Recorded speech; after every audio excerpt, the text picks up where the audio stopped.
I'm Lala. I'm from Youth Uprising, and I'm here with peer-to-peer mentors from Berkeley High, representing the SHIFT program.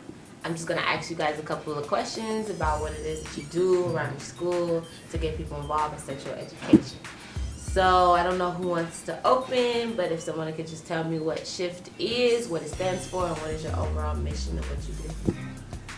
All right, I will. My name's Camila. We are part of a group called SHIFT, which stands for Sexual Health Information from Teens.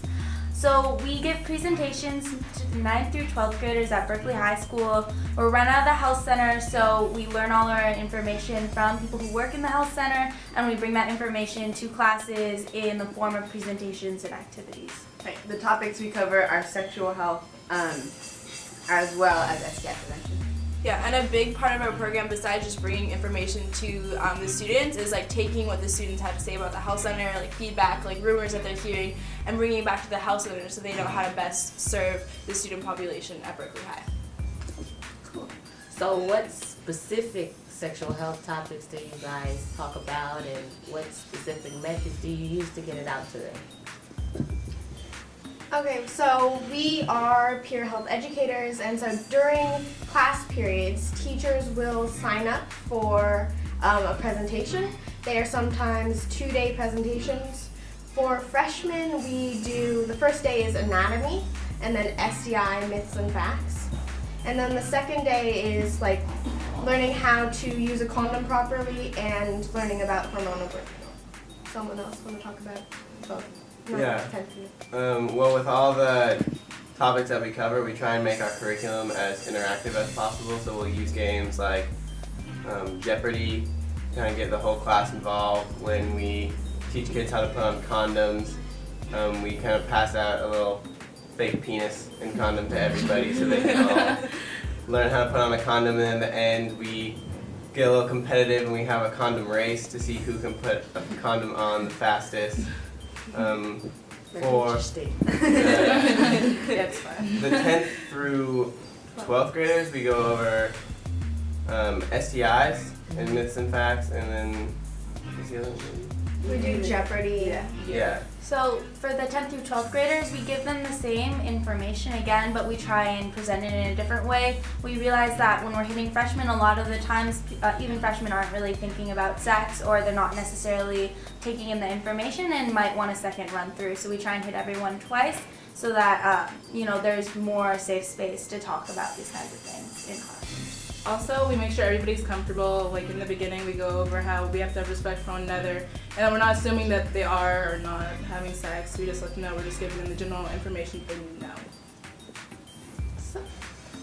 Also, I did a little bit of research, and I found out that you guys have a column in the newspaper called The Jacket. Yeah, it's our school newspaper. So can anyone, perhaps Noah, elaborate on that? Yeah, so, What's The Jacket? so we have this column in the jacket, and what we do is we have a locker called the I think it's called the sex ed locker, or the SHIFT locker, and it's located. It's very ornamental. It's got a lot of decorations on it. You can spot it out of the hallway really easily, and it's one of the resources we try to communicate in our presentations. So what a student can do is they can write down a question they have that they want to anonymously submit, and they put it in the locker, and we will review the questions, and if it's appropriate and if we feel that we can answer it in a good way, we will write an article, a short column on it, and that will be what goes in the jacket. It's almost like an Ask Sally kind of thing, but it's like questions about Sally. Sally. Abby. Dear Abby. Oh, Dear Abby. I don't know who Sally is. It's kind of like Dear Abby, but they're all questions about sexual health and relationships and puberty and your body and stuff. Not so much about puberty, more just about. Yeah, they vary completely in content. Sometimes they're ridiculous, but no question is a bad question, and so we try and answer them all. Right. One thing that we've learned, one of the biggest mistakes you can make is take a silly question as just a silly question and not acknowledge the fact that there are probably more serious roots to that question. Like kind of like sex is kind of an awkward topic, so a lot of the times kids wrap it up in funny slang or like state it in funny ways, but it's really rooted in a serious concern or something they've heard that they're really wondering about. So we really try and take everything seriously that we get. So there'll probably be a lot of funny questions in your code. Definitely. Right? Yeah, definitely. Well, and, like, Very funny. everything that we write is run through the house center. So we're never really allowed to just like answer it and like throw in the jacket and it goes all over the school. Like it has to be run through like our supervisors and their supervisors. So like they make sure that even though we've been trained like, you know, like that we have the most accurate information and that it's worded in a way that's like good, because as much as we want to get the information out there, like not everyone is having sex, not everyone is thinking about sex, and so you don't want to like have someone read the jacket and be like, oh my god, what? I didn't even know that this was a thing, and like freak out and have their parents and all this stuff. So we have to be really careful about what we put out there. But yeah, we try to get information. Cool. And I know you guys did a presentation today, and we're on a panel, right? We're going to. Yeah. So you want to give a little bit of a hint for what you're gonna do, not to spoil anything. Well. So we're gonna have, me and Andy are gonna be doing like a PowerPoint, me and Andy, about just like the program and like the different strengths and challenges, and then we'll have a couple interactive activities, and then we'll have a panel with all of them answering questions from the audience. Excited? Yeah. So excited. I think we're going to try and make it pretty similar to what our presentations are at Berkeley High. And so we are going to be passing out like these cards, which we will be playing a game with. So. Yeah. We will. It's kind of a surprise. We don't want to give it away. Okay. And so, last question is just how does the goal of what you guys are trying to accomplish tie into the goal of what ISIS and all the other presenters here are trying to get out? Well, we're trying to give reliable information to youth and teens, and as peer educators, we can look at it from a perspective that not necessarily everyone else can, in a way that we can relate to the people we're working with. So I think our main goal is just to make sure people are getting correct information, and we want to give that to our school. Yeah. Sorry. Go Oh, ahead. sorry. I was just going to say definitely what similarity we would share is we're trying to make sex education and we're trying to make it more accessible for people of our age group. Yeah.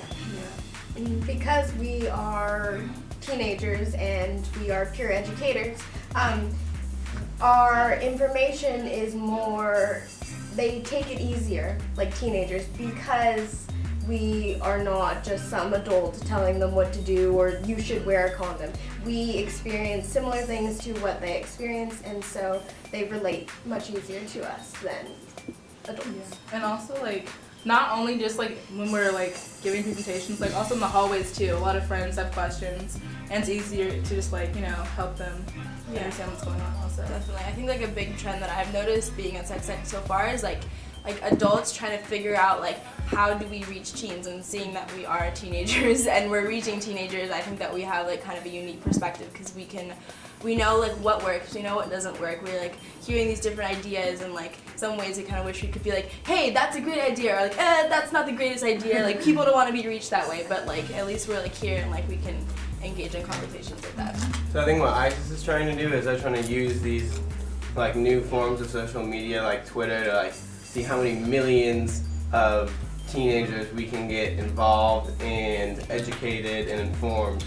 But I think what we're doing is just kind of on a smaller scale, and instead of using like Facebook to try and get like the largest group possible and get like some million-person march, we're only working within Berkeley High. But within Berkeley High, we're trying to use our status as like a student, as Kai was saying, a peer educator, to relay information in such a way that is comfortable for students to like participate in, and also for them to like be informed in such a way and like want to be engaged and like have fun in our classrooms.